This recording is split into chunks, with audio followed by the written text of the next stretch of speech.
Уже сейчас началась рассылка на электронные почты наших претендентов с уведомлениями о поступлении или, к сожалению, не поступлении в академию. В этом году, мы ранее с вами об этом говорили,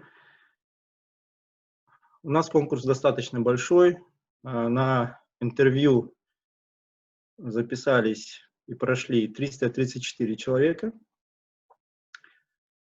В этом году мы, после заседания приемной комиссии, буквально вчера она состоялась, было принято решение о зачислении 183 претендентов.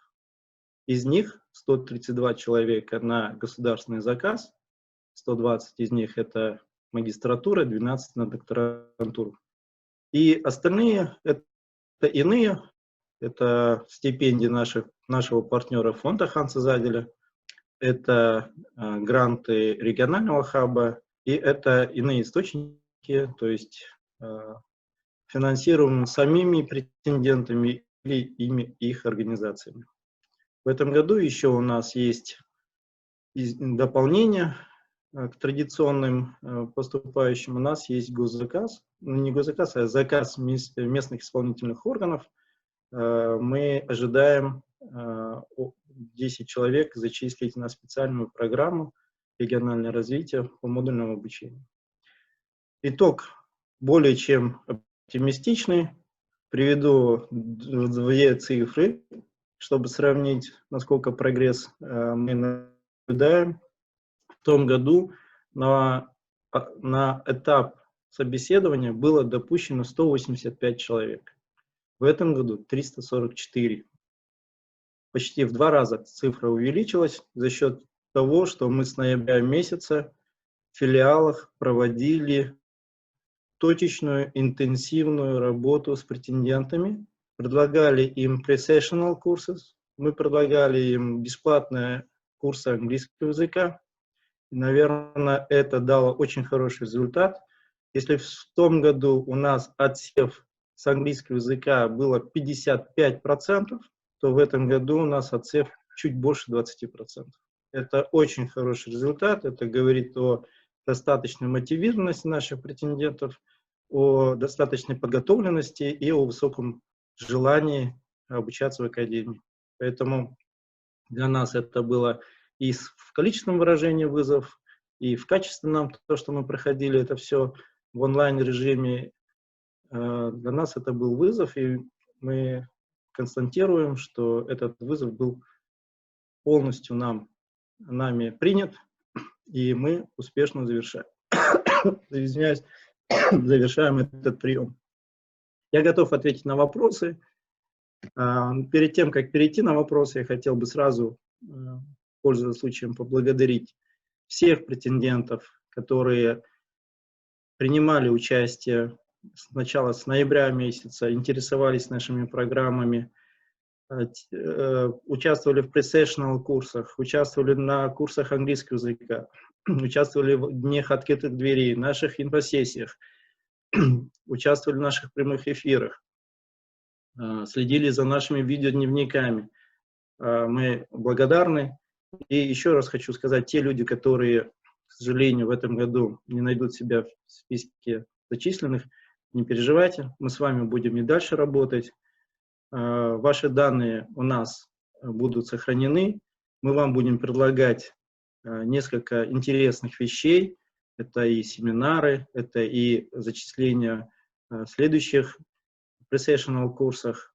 Это, возможно, некие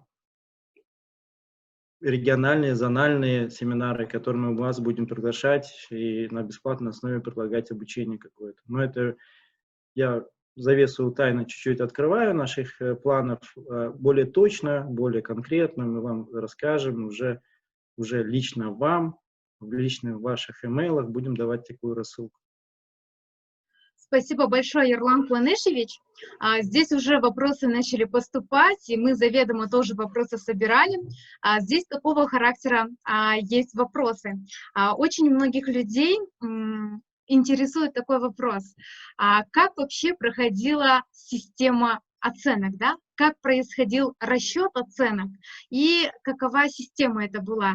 Вы бы могли рассказать отдельно по системе эссе и отдельно по системе собеседования, потому что, как всем известно, в этом году мы ввели такую супер новинку, и это действительно является уникальным случаем.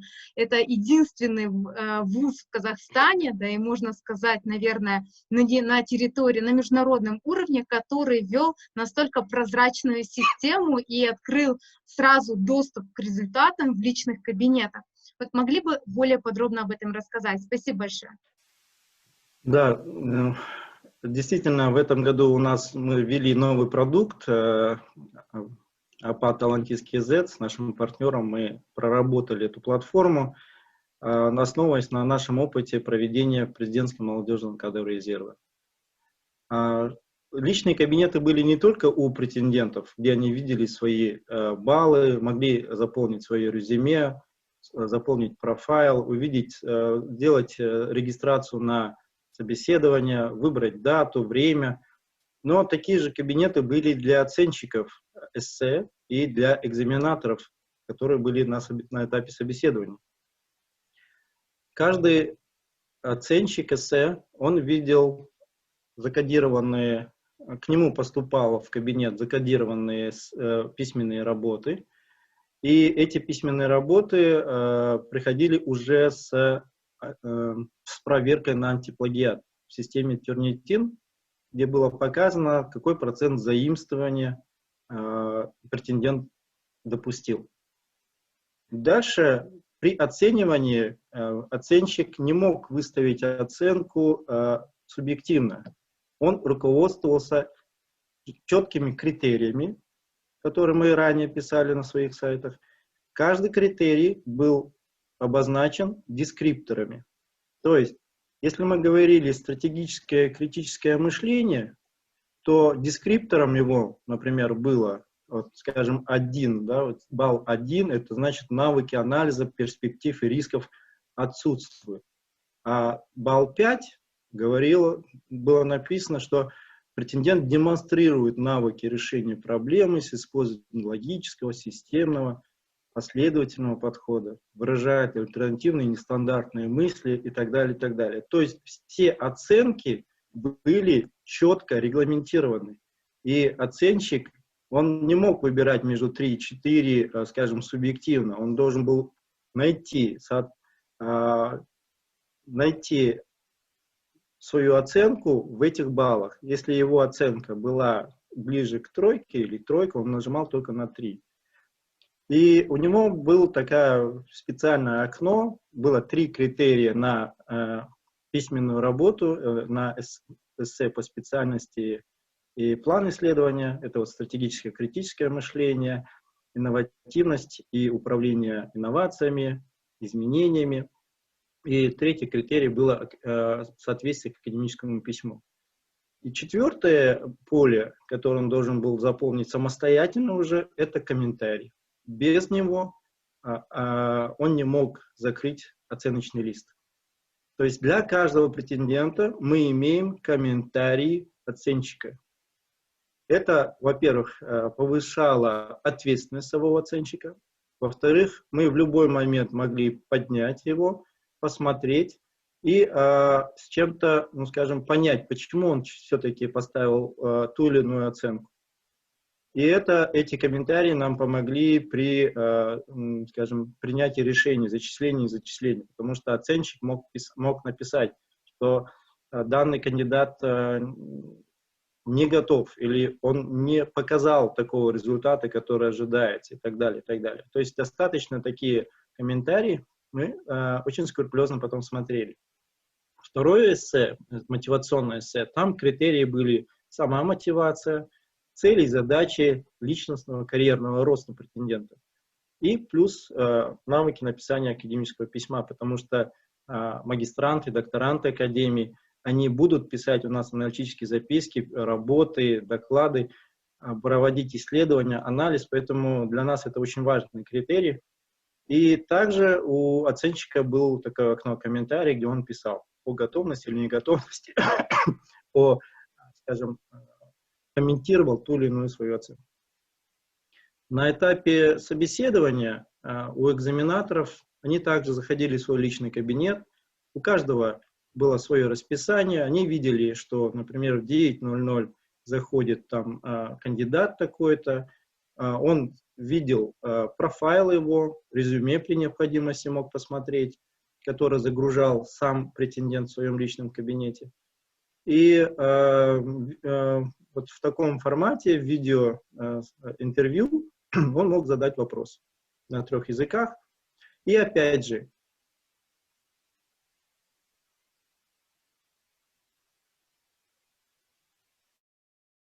Так, Ерлан Куанышевич, сеть, к сожалению, пропала.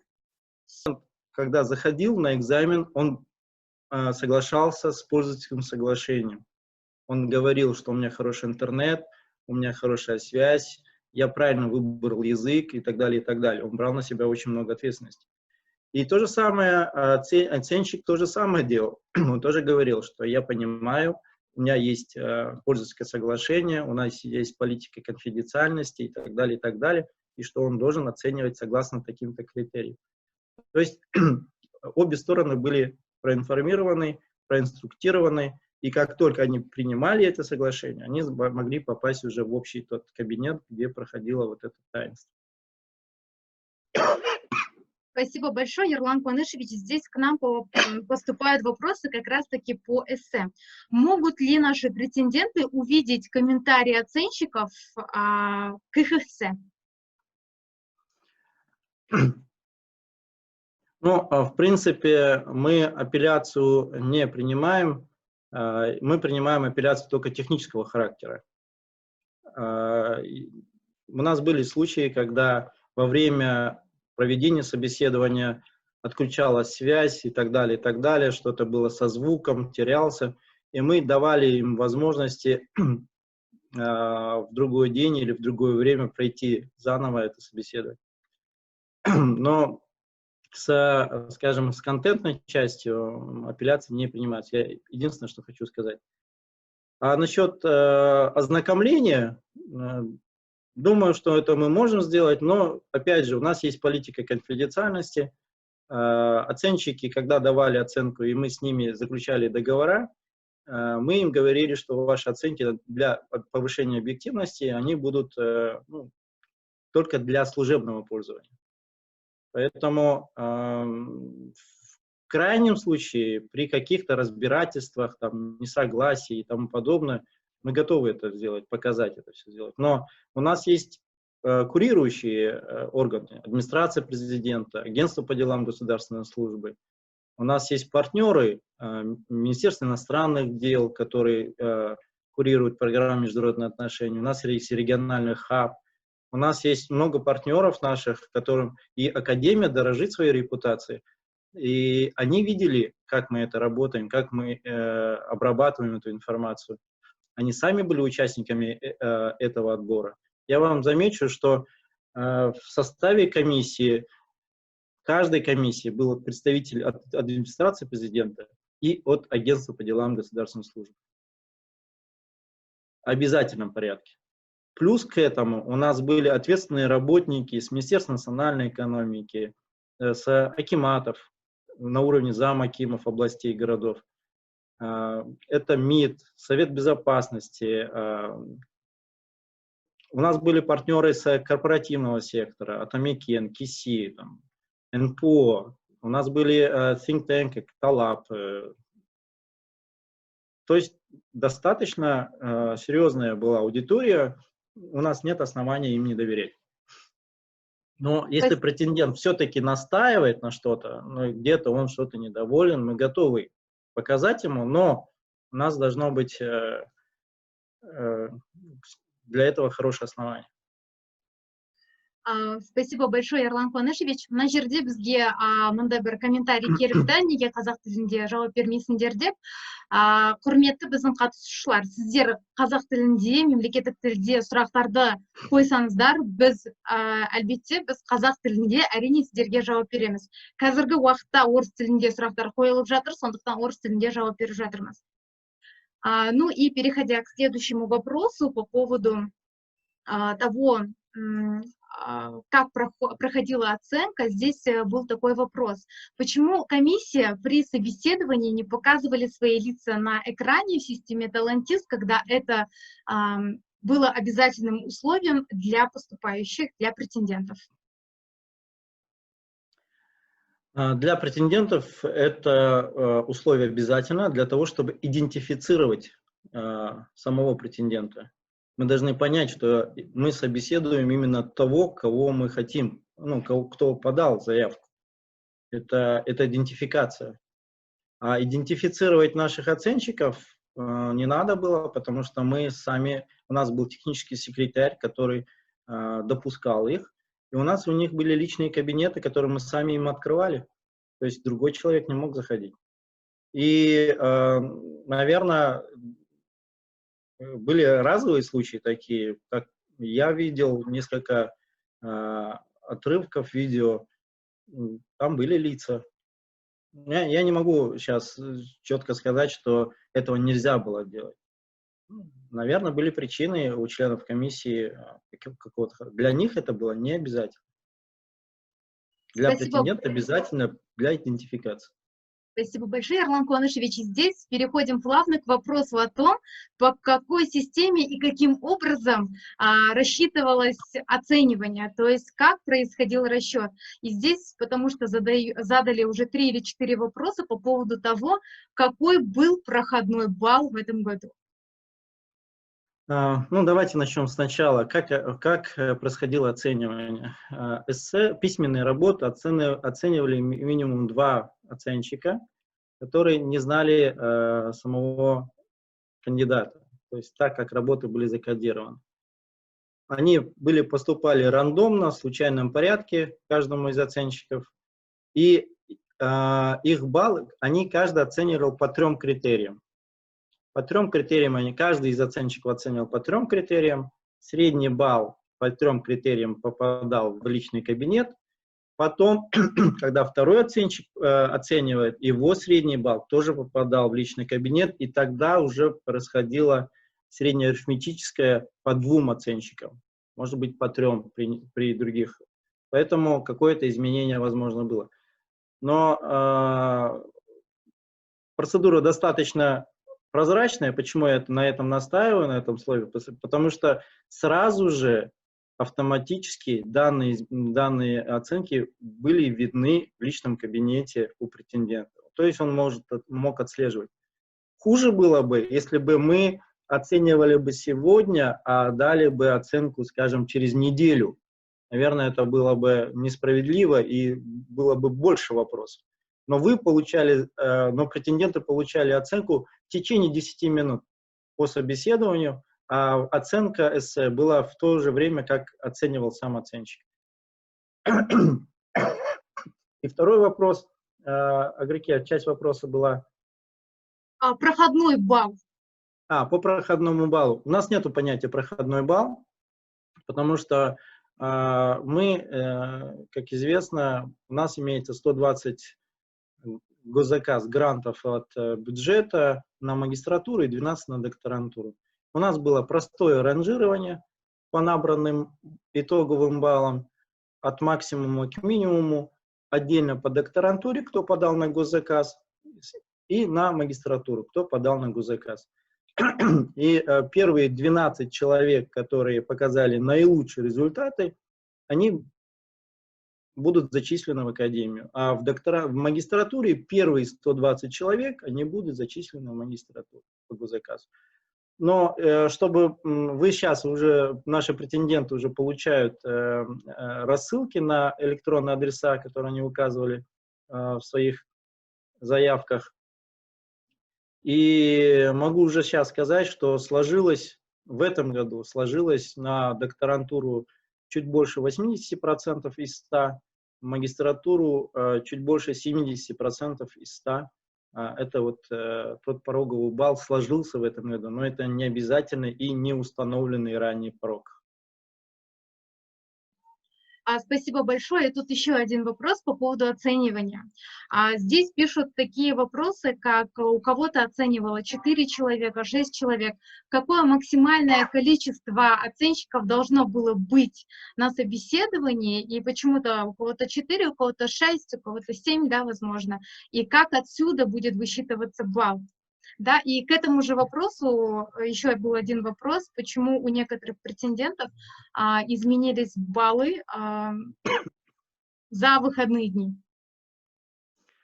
Давайте по количеству.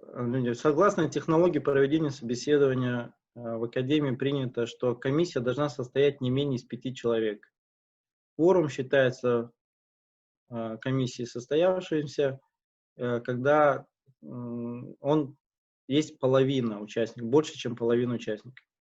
То есть комиссия могла работать и 3 человека, и 4, и 6 человек, если нам эта технология позволяла. Теперь без разницы, сколько человек, 3 человека или 4 человека были в комиссии, оценки не суммируются. Оценки просто выносятся средние арифметические. Поэтому здесь говорить, что если бы был 5-й экзаменатор, и он бы поставил там лучшую оценку, когда все остальные 4 поставили среднюю оценку, ну, наверное, это лукавство. Поэтому надо, опять же, говорю, что мы доверяем своим экзаменаторам, они достаточно профессионально подошли к этому вопросу. Мы не вмешивались в работу предметных комиссий. И думаю, что данный, скажем, аргумент нами не принимается. Сейчас задавали вопрос насчет казахского языка и так далее. Мен дайынмын қазақша жауап беруге, қазақша сауал сұраңыздар, қойыңыздар. Орысша сұрақ түсіп жатқаннан кейін орысша жауап беріп отырмын.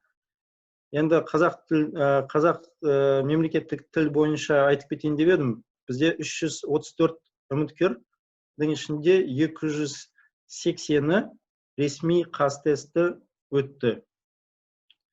Осыны ескертейін деп едім.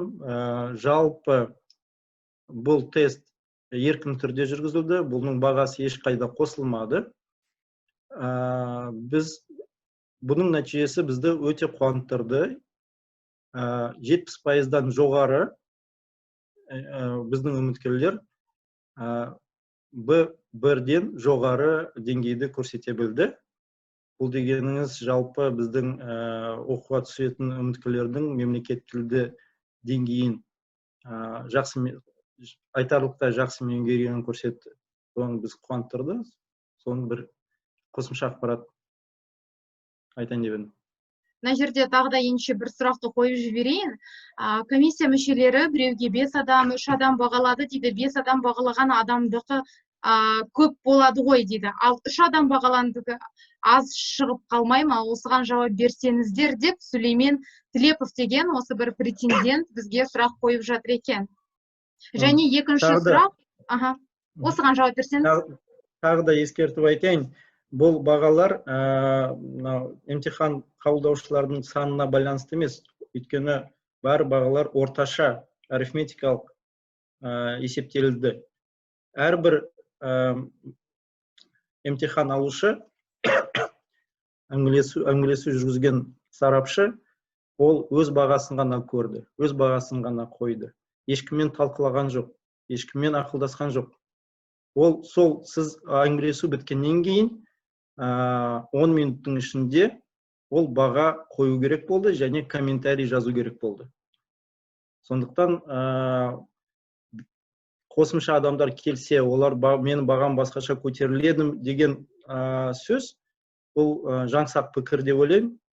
Жалпы, егер біздің үміткер өз деңгейін жақсы әңгімелесу кезінде көрсете білген уақытта, сол үшеуі де жақсы баға қоятын еді.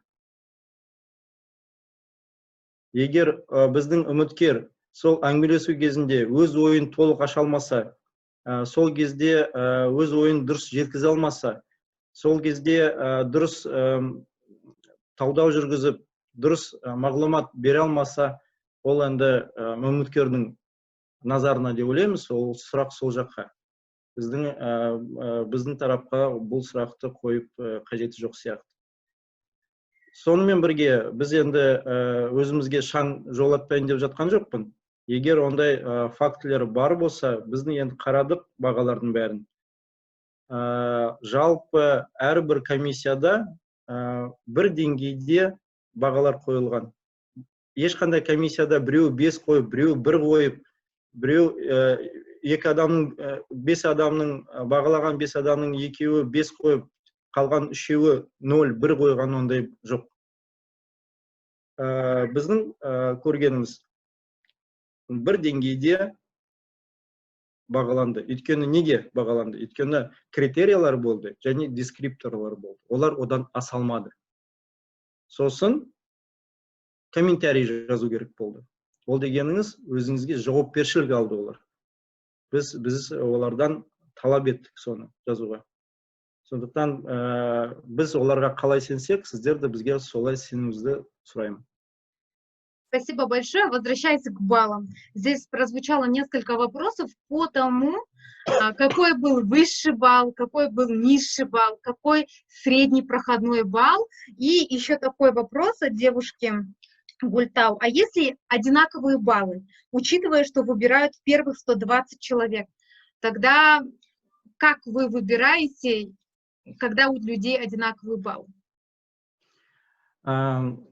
Ну, давайте по статистике, всех, наверное, это интересует. Я сейчас вот открываю под рукой то, что у меня есть. Давайте только покажу докторантуру, ну, озвучу, вернее, по докторантуре. Я сказал, что там проходной, но в этом году состоялся на уровне чуть больше 80. Если точно, 80,7% из 100. Насчет, что было бы,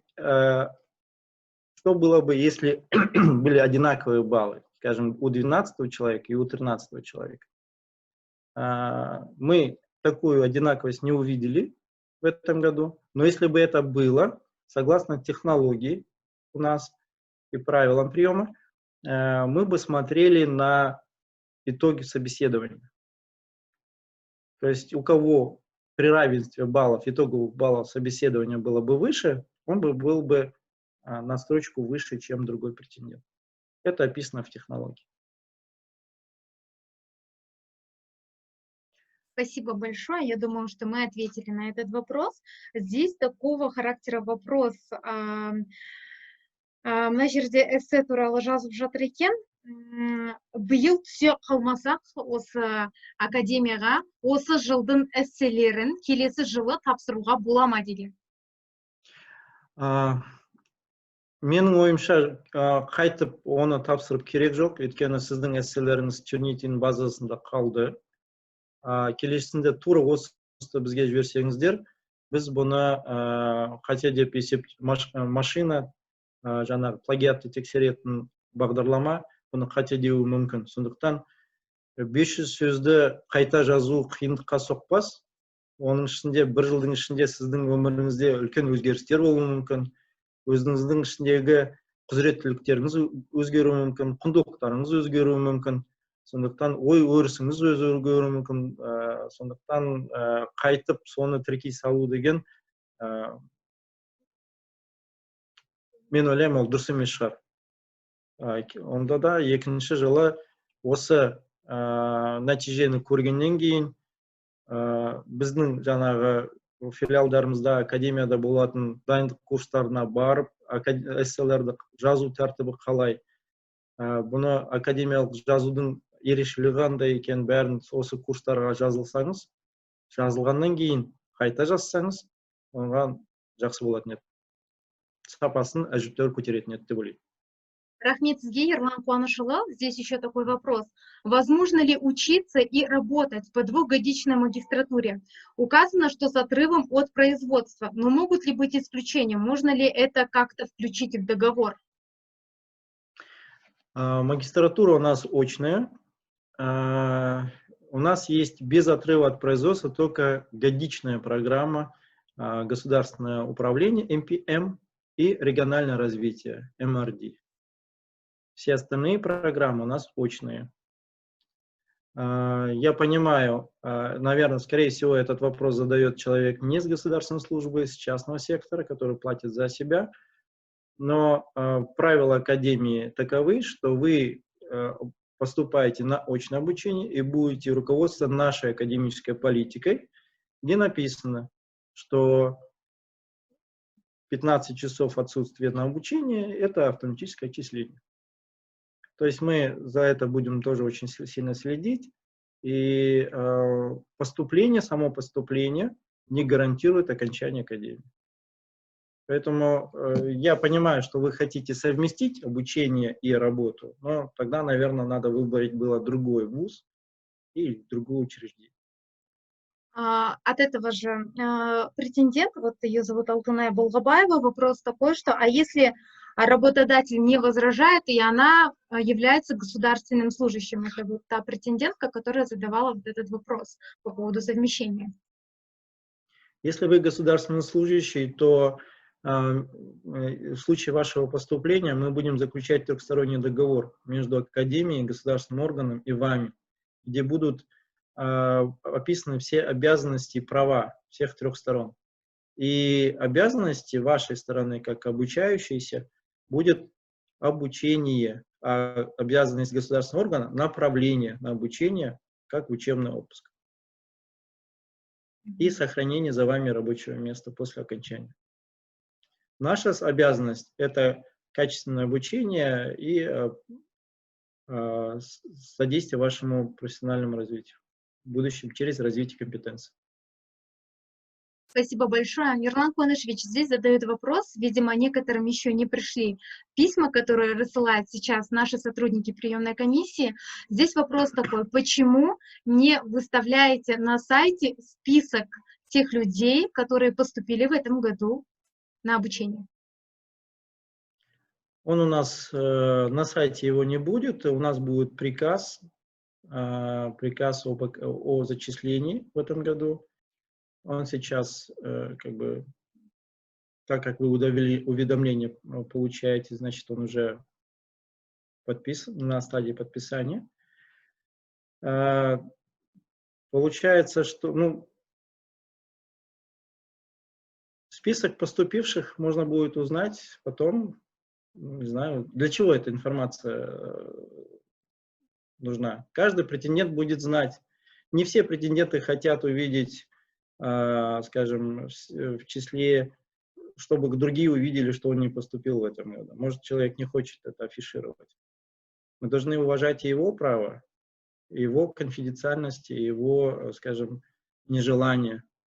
Может, он не хочет афишировать свой неуспех в этом году. Спасибо Мы бы не большое. хотели этим заниматься. Спасибо большое, Ерлан Куанышевич. Мы, думаю, ответили на этот вопрос. Здесь еще такой момент, возвращаясь обратно к цифрам. Какое было максимальное количество подавших документы на магистратуру, докторантуру, и сколько человек из них поступили в этом году отдельно на докторантуру и на магистратуру? В среднем конкурс составил на программу, на магистратуру 1 к 2 и на докторантуру тоже 1 к 2. Я вам говорил, уже 334 человека они подавали на 132 места. Ну, вы можете где-то 2,5, конкурс получился 2,5 на одно место, на грантовое место. То есть, в принципе, очень хороший конкурс, и мы рады, что у нас была возможность отобрать наиболее готовых в этом году, в это время к обучению. По программам у нас конкурса не было. Ну, как бы нельзя говорить, что, скажем, на государственную политику был конкурс больше, чем на международные отношения, потому что мы, как вы знаете, не делили гранты по программам, мы просто ранжировали их по убыванию на все 120. А потом уже смотрели, на какие программы они попали. Результаты показали, что, в принципе, программы достаточно заполнены. У нас не открыто 2 специальности в этом году. это региональное лидерство, которое мы планировали с фондом Хан Созидали в партнерстве с нашими кыргызскими, таджикскими, узбекскими коллегами. И именно пандемия не позволила нам завершить этот проект. Но думаю, что в следующем году наши партнеры, мы сможем воплотить эту идею в жизнь. Ну и вторая программа – это антикоррупционная политика. Все остальные программы были заполнены. Спасибо большое. Мына жерде сұрақ қойып жатыр екен, жауабын қашан және сағат қаншада біле аламыз, қалай біле аламыз деп. Тағы да айтып кетейік, осы қазіргі уақытта кім осы оқуға түсті, кім түспеді, түгел осы біздің претенденттерге қазіргі уақытта пошталарына, жеке пошталарына біз хаттарды жолдап жатырмыз. Ол енді кішкене уақыт алады, сондықтан күтіңіздер. Мен қосымша айтып кетейін, сіздер қазір бір хат аласыздар, екі хат түрін алып жатыр. Бірінші оқуға түсті, жаңа Агырке айтып кеткенде, бірінші құттықтаймыз оқуға түстіңіз деген, екіншісі өкінішке орай осы жылы сіз оқуға қабылдамадыңыз деп екі хат кетті. Осыдан кейін тағы да біз сіздерге хат жібереміз. Оқуға қабылданғандарға біз келешекте қандай шарттарды орындау керек, келісім шарт бойынша, мемлекеттік органның жұмыс орындарынан қандай құжат бізге керек, көрсету керек. Сіздер жаңа 086 деген медсправка бойынша, дипломдардың оригиналы бойынша, оқудың басталуы, академиялық календарь, тағы сол сияқты ақпараттар жолданатын болады. Ал оқуға түспей қалған адамдарға біз жаңағы келешекте академия тарапынан өз тарапынан ұсынылатын сіздерге қызметтерімізді айтамыз. Және келешекте қандай жұмыс жасайтынымызды тағы да жария етеміз. Сондықтан бұл бірінші хат, екінші хатты тағы да шамалдан кейін, біраз уақыттан кейін аласыздар. Рахмет сізге, Ерлан Қуанышұлы. Мына жерде тағы да бір сұрақ түсті. Мінекей осы гранттар туралы. Мемлекеттік грантқа емес, фонд Хан Созидали арқылы бөлінетін грантқа үміткер болғандарға нәтижесі қай уақытта келеді? Бізде ондай үміткерлер бар. Расында да біз оны стипендияны тағайындатын қор болғаннан кейін қор басшылығына біз хат жолдадық. Өз ұсынысымызды айттық. Осындай балалар, осындай үміткерлер осыншама балл алды, осындай жерде жұмыс істейді деп. Енді сол қор сіздердің резюмелеріңізді, профайларыңызды танысқаннан кейін өз жауаптарын береді. Өйткені ол қордың өздерінің ұстанымы бар. Сол ұстанымына байланысты олар өз ішкі процедураларын өткеннен кейін бізге жауап қайтады. Жауап қайтарғаннан кейін біз фонд есебінен қаржыландыратын үміткерлерді біз тағы да қосымша хабардар береміз. Рахмет сізге. Мына жерде тағы да бір сұрақ келіп жатыр екен. Ісі бойынша сұрақ дейді. Бағалайтын 2 эксперт қана, бірақ менің балым 4 рет өзгерді дейді. Және демалыс күндері ортақ балл 70-тен жоғары болып тұрған соң, бұны әдейі балды төмендетті деп ойлаймын. Деп Айсана Ералиева деген претендент жазып жатыр. Енді ол мен қазір қарайын сіздікін базада.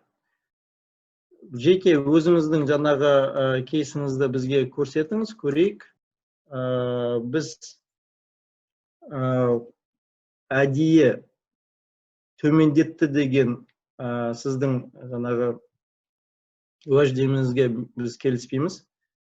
Біздің құқығымызда болмады, біздің оған жағдайымызда қолымызда жетпеді. Өйткені порталға кіру менің құзырымда да, менің қасымдағы офисте жұмыс істейтін адамдардың да құзыреттілігінде жоқ. Олар кірген жағдайда бәрібір компьютерде ізі қалады. Ізі қалғаннан кейін ол әрине кейіннен үлкен бір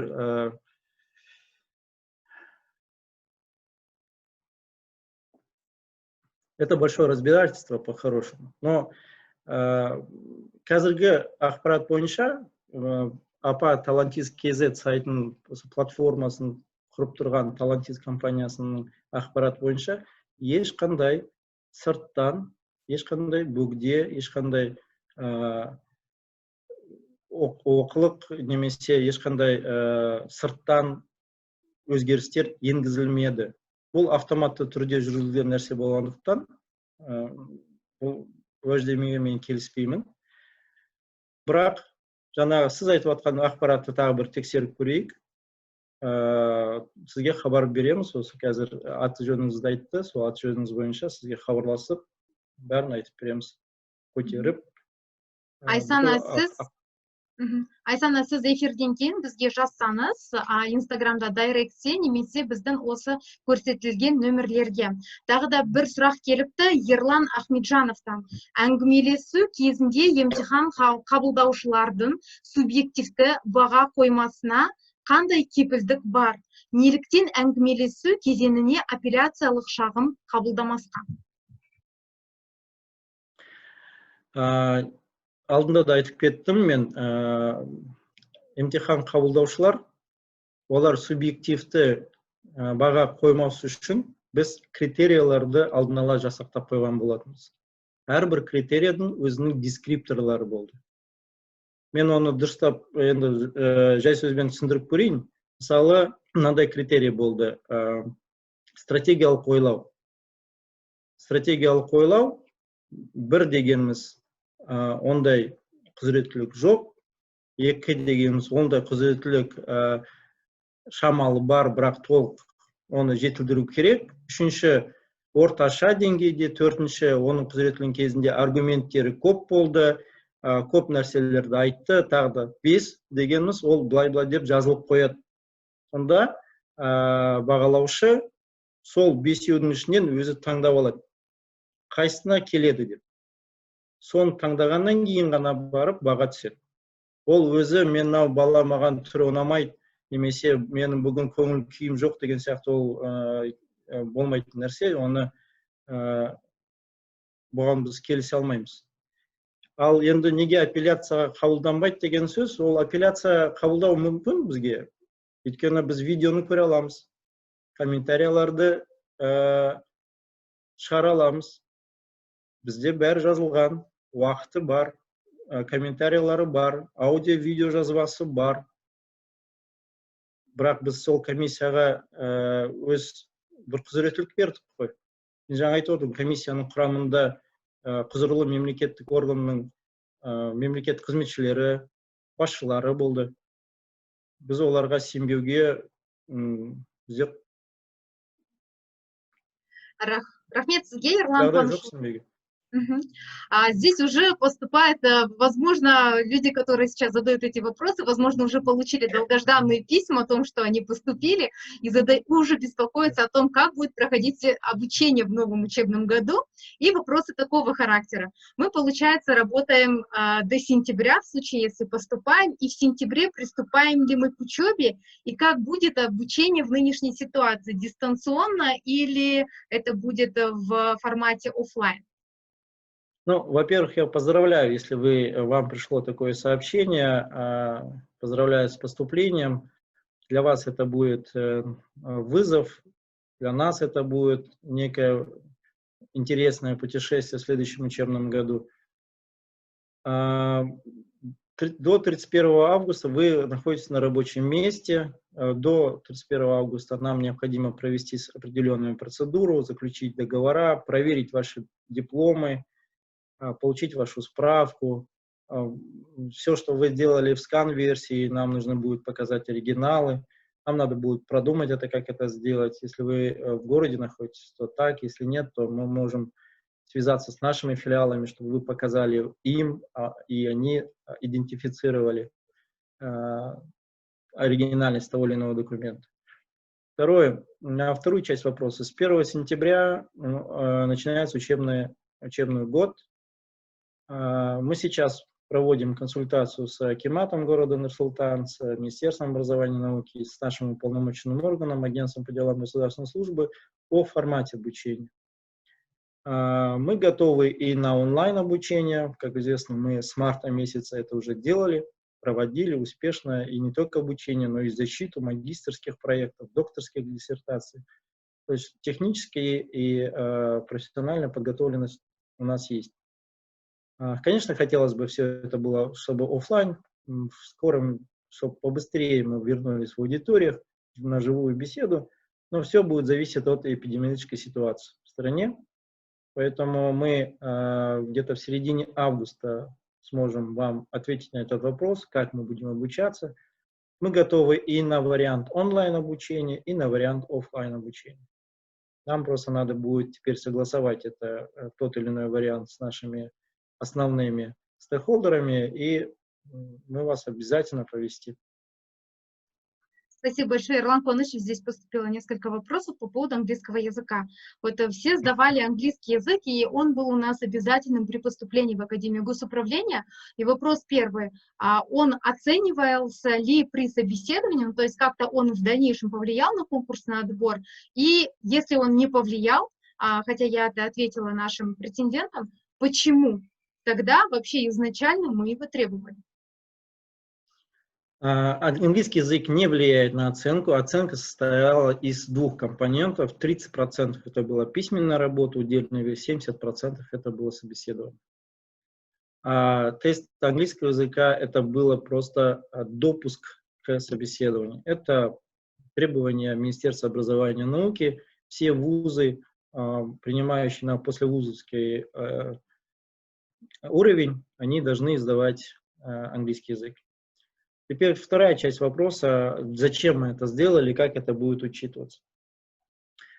В Академии с 1 сентября мы берем на себя обязательство довести до определенного уровня наших обучающихся, и в том числе и по языковым компетенциям. Поэтому наши обучающиеся по тем знаниям, которые они показали во время теста Duolingo, Aptis или IELTS, TOEFL, мы их будем делить на подгруппы, продолжающие или там уверенный английский язык. И для них будет создан собственный дизайн образовательной траектории обучения. И как бонус, те люди, которые покажут хороший уровень английского языка, достаточно высокий, они смогут потом участвовать в двухдипломных программах, которые у нас есть. Например, в Национальной школе госполитики это партнер Syracuse University, Maxwell School, а в Институте управления это школа управления имени Мухаммед бин Рашида в Дубае. То есть они есть, у них требования по английскому языку, и те наши обучающиеся, которые подтянут до этого момента свой английский язык, смогут принять участие в конкурсе среди обучающих на то, чтобы продолжить обучение в этих учебных заведениях. То же самое происходит и с казахским языком. Мы казахский язык не просто так провели, мы тоже будем смотреть их уровень, делить на подгруппы. Те люди, которые подсказали ниже, чем B1, мы их будем настоятельно просить, чтобы они записались на курсы казахского языка в своем городе или на дистанционные курсы нашей академии, подтянули свой уровень до B1 и потом уже обучались в нашей академии уже на уровень с B, на уровень на C. Так как в академии у нас обучение. И еще один аргумент, почему нам нужен английский и казахский язык, потому что в академии обучение ведется на 3 языках. И знание этих 3 языков, оно очень пригодится для освоения материалов, учебного материала. Спасибо большое, Ирлан Куанышевич. Мына жерде тағы да бір сұрақ келіп түсті. Жарқын Мырзахметов. Сұхбаттасу кезеңінде қанша адам бағалағаны көрініп тұр дейді. Бұл Талантист платформасында. Ал эссені қанша адам бағаланғаны көрінбеу себебі неде? Сонымен қатар ереже бойынша эссе 31 шілдеге дейін бағаланады делінген. Алайда эссе бағасының 1 тамыз күні кеміп кету жағдайлары орын алды деді. Бұл академия ережесін бұзбайды ма? Сонымен қатар басқа үміткерлерде 31 31 шілдеге дейін де осындай жағдайлар орын алып, үміткерлер телефон соғу арқылы қалпына келтірілген екен деп сондай сұрақ қойыпты. И такой же вопрос на русском языке: почему оценки по эссе не были отражены в течение 10 минут после собеседования, как это было предусмотрено в личном кабинете? Данные оценки мы видели только 31 июля в заключительный день собеседования. Біріншіден, эссені бағалау бізді 31 шілдеге дейін жүргізіледі деп алдында айтқан болатынбыз. 14 шілдеден бастап 31 шілдеге дейін жүргізіледі деп айтылды. Көбінесе енді біз бір нәрсені айтып кету керек: біздің бағалаушылардың өздерінің семьялық жағдайы бойынша, денсаулығы жағдайы бойынша кейбіреулері үлгермеді. Оны рас айту керек. 31 шілдеде біз күттік, кейбіреулері сол бірінде жабуға тура келді. Бірақ бұл ешқандай сапаға әсер болған жоқ деп айта аламын сіздерге. Бұл бірінші мәселе: неге 31 емес, неге бірі немесе басқа күні белгіледі деген. Жалпы бізде 31 шілдеге дейін 334 эссенің 312-сі тексеріліп болды.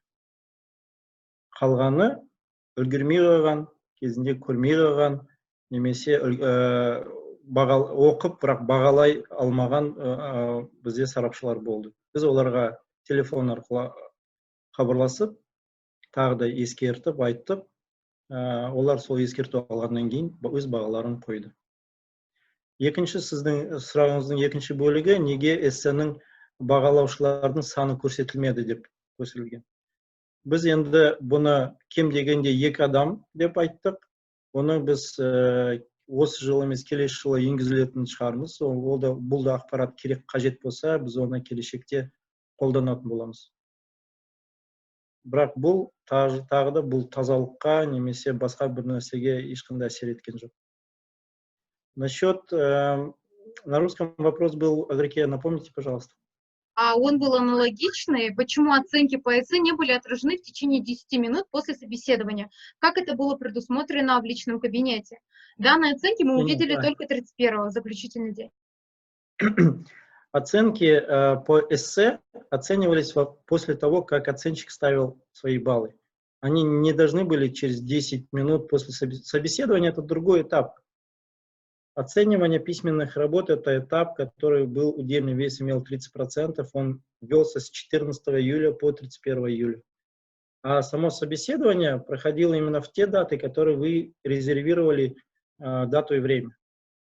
И там, в этот день, когда вы резервировали, после того, как вы прошли собеседование, тогда через 10 минут оно появилось в личном кабинете. Балл за собеседование.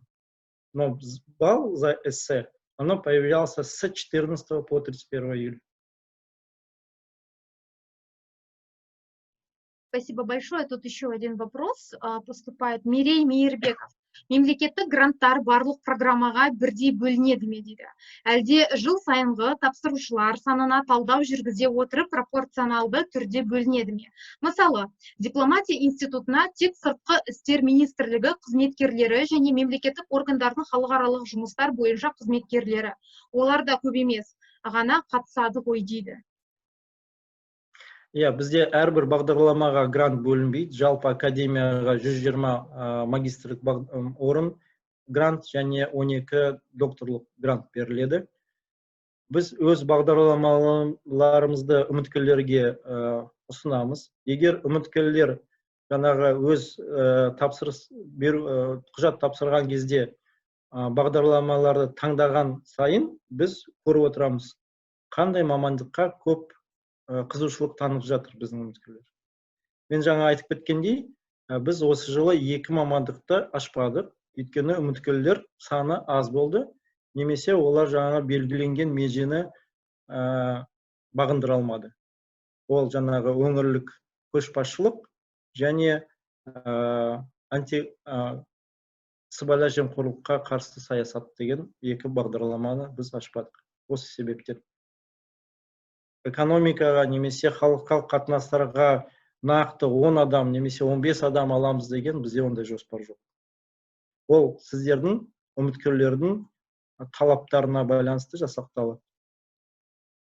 Және көрсеткен көрсеткіштерге байланысты. Рахмет сізге. Дорогие участники, хочу здесь написать, еще раз повторить, что здесь пишутся ложные обвинения в адрес Академии госуправления, что якобы все поступают по блату и так далее, по звонку. Пожалуйста, не пишите подобного рода ложные обвинения. Если у вас есть какие-то факты, пожалуйста, можете прямо здесь писать факты и задавать свои вопросы. Кто будет обращаться с фейковых аккаунтов, с такими ложными обвинениями, мы будем вынуждены вас заблокировать. И мына жерде тағы да бір сұрақ екен, менің әріптесім, баспасөз хатшы Айдос Садуақасовтан. Ахуалдық кейс ретінде әрқайсысы 2,5-3 компьютерлік парақтан тұратын 3 тапсырма берілді. Алайда, осы ретте сұхбаттасуға көшпес бұрын Апаталантиз.kz платформасында сізге 3 кейстің біреуін ғана таңдау қажет деген нұсқау мәтіні көрсетілуі керек еді. Өте көлемді мәтіндерді оқып, керекті жерлерін жазып бітпей жатып, 15 минут өте шықты. Ұйымдастырушылар тарапынан жіберілген осы техникалық қателік салдарынан мен 3 кейсті де орындауым қажет деп түсініп, ойымды жинақтап үлгермедім. Бұл жағдай сұхбаттасудың мазмұнына өзінің кері әсерін тигізді дейді. Сұрақ түсінікті. Айдос, сіздің жазбаша уәждемеңізді біз алдық. Мен сізбен де тікелей сөйлескенмін. Кеше бізде қабылдау комиссиясының отырысы болды. Бұл сіздің арызыңызды біз талқыладық. Оның хаттамасын мен сізге бүгін хабарлағандай өзім таныстырайын деп едім. Жалпы тағы да дайынмын сізге сөйлесуге. Сіз әрбір үміткер өз кабинетіне кіргеннен кейін өзі сұхбаттасу тілін таңдайды. Сіз 3 кейсті де көрдім дейсіз. Оны техникалық ахуалды болу мүмкін шығар, оны мен жоққа шығармайын, қарайық. Бірақ кейстің сұрағы тек қана бір сұрақ. Бір сұрақ, оған бөлек балл қойылмайды. Жалпы сұхбаттасу 70%-ға бағаланған. Сондықтан кейстің әсерінен сіздің балыңыз төмен болып қалып деген сөзге мен енді келіспеймін. Кейстің әсерінен менің балым түсіп қалып деген сөз, ол сізге бірақ сұрақ қойылған жоқ қой. Сізге бірнеше сұрақ қойылды. Сондықтан басқа сұрақтарды да саралып көру керек. Біз ашып көрдік, видеодан да ашып көрдік, сарапшылардың комментарияларын да оқыдық. Қабылдау комиссияның мүшелері танысты онымен. Сол комиссия мүшелерінде болған сарапшылар өз пікірлерін айтты. Сондықтан ол шешім бізде бар. Ол менің шешімім емес, ол қабылдау комиссиясының шешімі. Қабылдау комиссияның мүшелері ретінде президент әкімшілігі болды, мемлекет қызмет істері агенттігінің уәкілі болды, тағы да құзырлы мемлекеттік органдардың мүшелері болды. Мен сізге арнайы жазбаша түрде заң жүзінде 4 тамызда бізге уәждемеңіз түсті. Сол 5 күнде мен өзім жауап беруге дайынмын. Біздің жауабымыз дайын. Рахмет сізге, Ерлан Қуанышұлы, жауабыңызға. Здесь вопрос очень поступает. Коллеги, мы на самом деле уже в начале эфира, час назад, полчаса назад ответили на огромное количество вопросов по тому, сколько человек к нам проходили, какие баллы, как оценивается, когда к вам придут ответы и почему мы не можем на сайте вывешивать все фамилии, кто поступил в этом году в Академию госуправления. Вы можете, эфир сохраняется, вы можете его потом посмотреть обязательно в записи и найти все ответы на все ваши вопросы. Здесь такой интересный вопрос пришел. Могут ли в случае принятия решения о дистанционном обучении, надо ли будет ехать в город Нур-Султан? Очень хороший вопрос. Ну, давайте сразу определимся по формату работы. Дистанционное обучение – это не есть только готовность академии с его стороны, то есть техническая готовность, там, интернет-платформы и так далее. Это еще готовность со стороны обучающегося, то есть интернет хороший, условия работы, библиотека и так далее, и так далее. Мы это очень хорошо понимаем и предлагаем тем иногородним государственным служащим или тем другим нашим, кто поступил, кто не имеет технической такой возможности в своих регионах обеспечить хорошую интернет-связь или наличие компьютера и так далее, приехать сюда, в Нур-Султан, оформиться, жить в общежитии в нашей академии и работать на нашей площадке. Мы организуем компьютерный класс в общежитии. Мы, возможно, создадим возможность работать в библиотеке, как и для других. Но если у вас есть техническая возможность работать дома и есть условия для обучения в домашних условиях, то мы бы хотели, чтобы вы можете присоединиться тогда, когда мы перейдем на офлайн. Опять же, все это мы вам расскажем скорее всего, после 15 августа. Как мы будем работать и что мы будем вам предлагать. Я говорил уже, что вы получите второе письмо, и вот во втором письме мы все эти нюансы будем обговаривать. Спасибо большое, Эрлан Куанышевич. Здесь один вопрос поступил. Вот если он сейчас поступит, то до 1 сентября может ли этот человек, претендент, поступивший, сменить свою должность в том же государственном органе на другую позицию? Хотя он подавал с другой позиции документы. Нет, вы же являетесь работником этого государственного органа, и вы сами решаете уже, ваш госорган, ваше руководство решает о вашем карьерном продвижении. Нам необходима будет ваша справка на момент поступления. То есть на момент поступления это считается 7 августа. Если 7 августа вы покажете нам ту справку, где вы имеете такую-то должность, значит мы его возьмем за основание. Если вы после 7 августа до 31 августа сменили должность или географию, то мы должны получить уведомление, и если это другой государственный орган, тогда мы должны понять, они вообще готовы вас командировать на учебный отпуск или нет, отправить в учебный отпуск или нет. А если это один госорган, думаю, что тут проблем не составит, никакой проблемы не будет. Спасибо большое. Айдос Садуақасов деген әріптесім менің тыңдапты сіздің жауабыңызды, және тағы да бір сұрақ қойып жатыр. Академияның қабылдау ережесін заман талабына және адам құқықтарына қайшы келмейтіндей өтіп өзгерту қажет деп санаймын. Өйткені адами фактор болуы мүмкін екендігін сіз жоққа шығара алмайсыз деп. Айдос, толығымен келісемін. Сізді шақырамын, осындай жұмысқа келіңіз. Сіз біздің түлегіміз болып саналасыз. Біздің академияны бітірдіңіз кезінде. Өзіңіз саясат ғылымының кандидатысыз, саяси ғылымдардың кандидатысыз. Соны ғылыми атағын бар, тәжірибеңіз бар. Келіңіз, біздің жұмысымызды жақсартуға атсалысаңыз, біз қуана оны қарсы аламыз. Эрлан Куанышевич, здесь просто пишут некоторые наши претенденты, возможно, Айнур Можитова. Вы бы могли вот сейчас рассказать конкретно об уникальном опыте Академии госуправления, то, что такого не было на международном уровне, в том числе и в Казахстане, об уровне нашей прозрачности. Она вот пишет: я лично так убивалась на работе и с огромным желанием подавала документы в Академию, процедура непрозрачна, пишет она.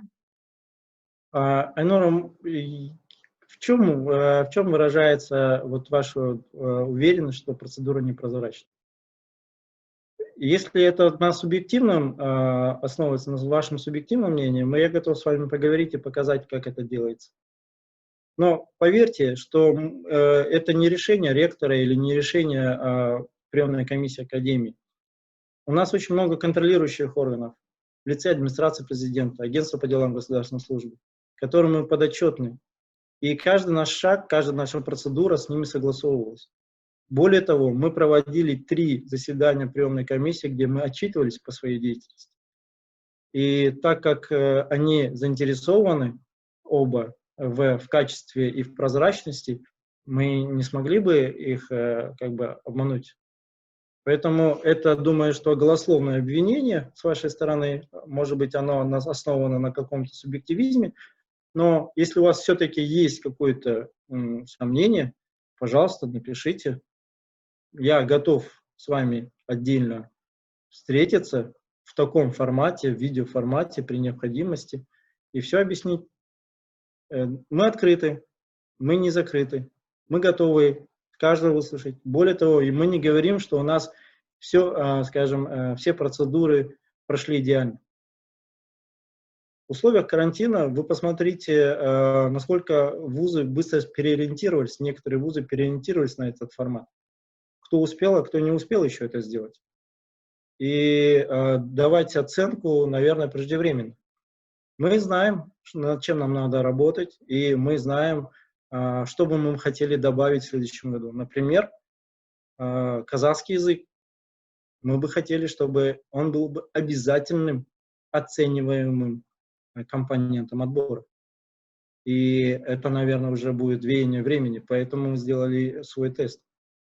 Мы увеличили оценщиков не только с государственных органов, но и неправительственных организаций, из бизнеса.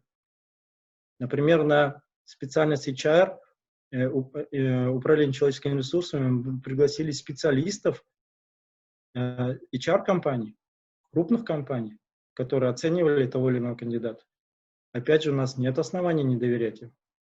И говорить о, скажем, непрозрачности, я думаю, это поверхностное, наверное, субъективное ваше мнение. Опять же, я не могу настаивать на том, что вы не правы, но я готов доказать это.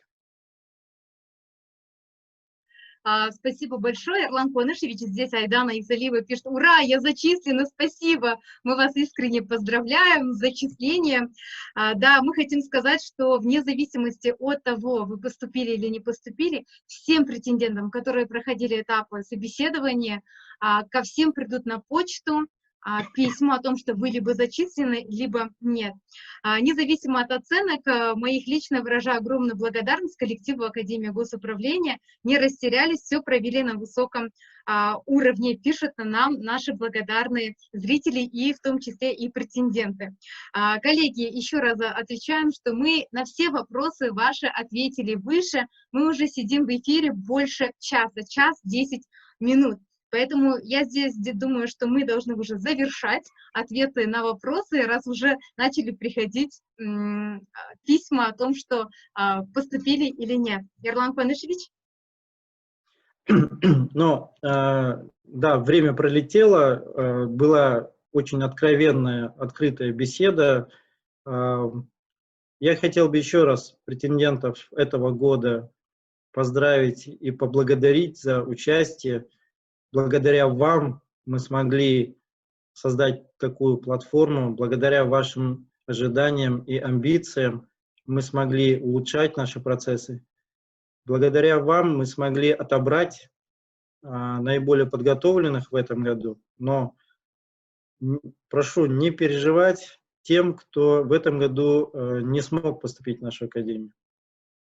Я еще раз заверяю вас, что с теми людьми, кто не смог поступить в этом году, мы с ними будем работать, мы с ними будем развивать, мы будем приглашать их на наши семинары, тренинги, которые будут проходить как в Нур-Султане, так и в филиалах.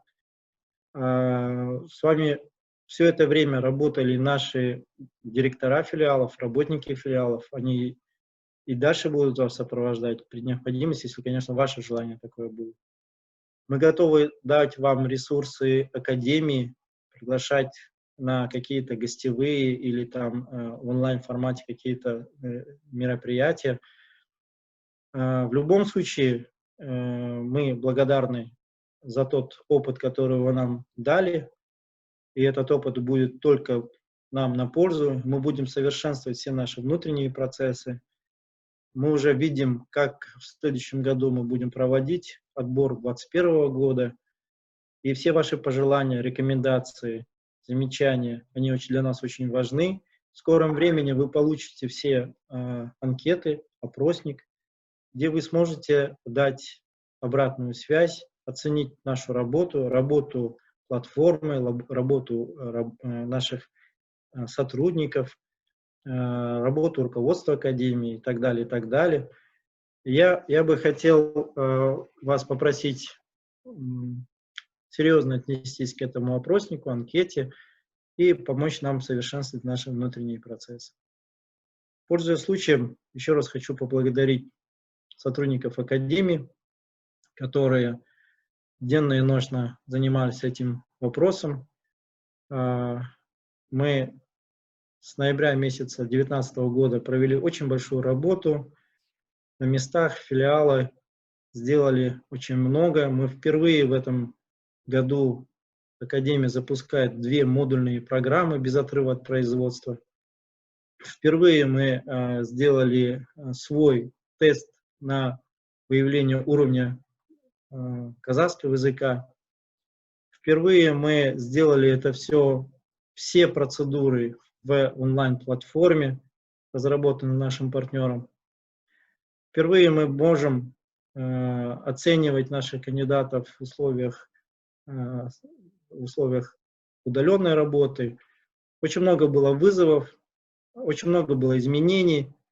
Мы думаем, что мы адекватно и гибко проводили такие изменения. Скажем, те же справки, медицинские справки или о подтверждении, скажем, языковых тестов, дуолингво и так далее, и так далее.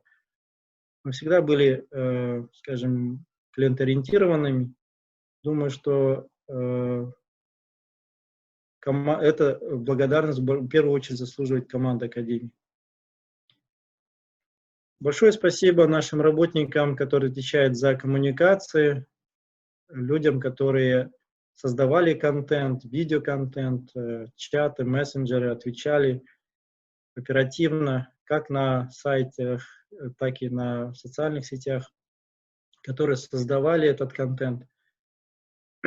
Ну и большое спасибо еще раз, наверное, родственникам, родителям претендентов, друзьям претендентов, которые поддержали ваше стремление претендентов к поступлению в Академию, мотивировали их. Отдельная благодарность нашим выпускникам Академии, которые говорили о нашей Академии кулуарно, открыто, в социальных сетях и говоря о возможностях, которые предоставляет Академия. Думаю, что вот именно вот эта такая коллективная работа добавила успешность этого проекта. Мы будем еще его анализировать, будем смотреть, будем добавлять, усовершенствовать. Поэтому еще раз всем спасибо, всем удачи. Академия всегда открыта. И добро пожаловать в нашу Академию. Спасибо большое, Ерлан Куанышевич. Здесь в нашем чате, в котором задают вопросы, у людей уже терпения не хватает, они быстрее хотят узнать, поступили или нет. 1000 миллион вопросов уже отправили, по какой давайте логике такое, сразу, отправляются. претенденты, поймите, на государственный грант, кто подал, я вам озвучил уже цифру, в этом году пороговый уровень сложился 80,7. Это докторанты. По магистрантам, чтобы это... Дадите чуть-чуть время, чтобы посмотреть. Чтобы вы уже не томились, в любом случае вы получите эти сообщения. Секунду.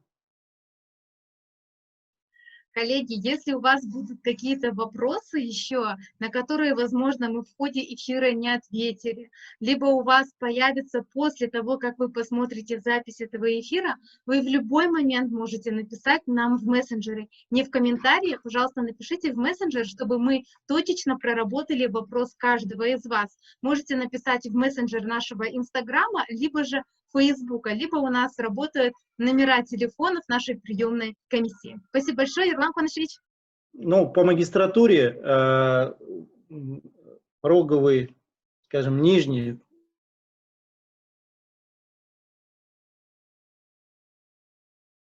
в этом году, то есть те претенденты, у которых 70,68 и выше, они получат уведомление о поступлении. Ну все, мы ответили на вопрос основной, который их всех беспокоил очень сильно, поэтому будем ждать, что все претенденты, которые надеются, они все поступят. Ну что, всех поздравляем. Ерлан Куанышевич, огромное вам спасибо за уделенное время, за такой вот прозрачный эфир, можно так сказать, за то, что вы ответили абсолютно на все вопросы, которые задавали наши претенденты и участники. Спасибо большое. Здесь вот уже пишут нам в чате очень крутые сообщения о том, что «Ура, я поступил!» Мы очень рады, поздравляем. Один момент. 70,68 это только на госзаказ, государственный грант. Но у нас есть еще заказ гранта от МИО, стипендия от ФХЗ, региональный хаб. Для них это отдельный конкурс. Это другие баллы. Отлично, спасибо большое. Всем спасибо за то, что вы принимали участие. У нас стабильно сидело 180-200 человек одновременно. Сегодня смотрели эфир. Огромное спасибо, Ерлан.